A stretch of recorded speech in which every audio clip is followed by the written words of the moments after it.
నాకెంతో ప్రియముగా ఉన్నది. దినమెల్లా నేను దానిని ధ్యానించుచున్నాను. నీ ఆజ్ఞలు నిత్యము నాకు తోడుగా ఉన్నవి. నా శత్రువులను మించిన జ్ఞానము అవి నాకు కలిగించేస్తున్నప్పుడు ఈ శాసనములు నేను ధ్యానించుచున్నాను. కావున నా బోధకులందరికంటే నాకు విశేష జ్ఞానము కలదు. నీ ఉపదేశములను నేను లక్ష్యం చేస్తున్నాను. కావున వృద్ధుల కంటే నాకు విశేష జ్ఞానం కలదు.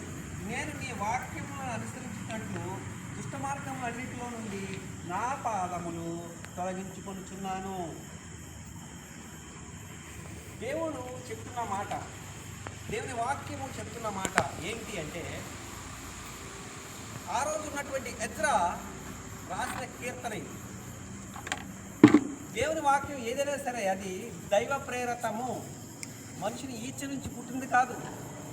97వ వచనంలో అంటాడు, భక్తుడు ఏమంటాడంటే, నీ ధర్మశాస్త్రము నాకెంతో ప్రియముగా ఉన్నది. దినమెల్లా నేను దానిని ధ్యానించుచున్నాను. మరి నీకేది ఇష్టంగా ఉంది? ఎంతో ప్రియముగా ఉంది అంటే తనకి చాలా ఇష్టంగా ఉంది. ధర్మశాస్త్రం అంటే, దేవుని మాట అంటే, దేవుని వాక్యం అంటే ఆయనకి ఎంతో ఇష్టంగా ఉందంట. మరి నీకేంటి ఇష్టం? ఈరోజు నీకే ఇష్టమేంటి? నీ ఇష్టమేంటి? ఈరోజు ఎంతమంది ప్రార్థన చేశారు? చేతులు ఎత్తండి. Okay, right.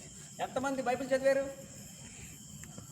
Okay, right. Okay, అయితే భక్తుడు ఏమంటాడంటే, నీ ధర్మశాస్త్రము నాకెంతో ప్రియముగా ఉన్నది. దినమెల్లా ఏమండి, దావీదు రాజు కానీ దినముకు 3 ప్రార్థన చేశాడు. మరొక చోట 7 మార్లు. రాజు అయినప్పటికీ దేవుడికి ఇచ్చే సమయాన్ని ఆయన దేవునికి ఇచ్చాడు. భక్తులు వారి భక్తి జీవితంలో దేవునితో సహవాసం చేసే కారణం ఏంటి అంటే, వాక్యాన్ని ధ్యానించేవారు. దానియేలు విషయంలో మనం చూసినట్లయితే అంతే, ఆయన ప్రార్థించేవారు 3 మార్లు. వారు వాక్యాన్ని ధ్యానించేవారు.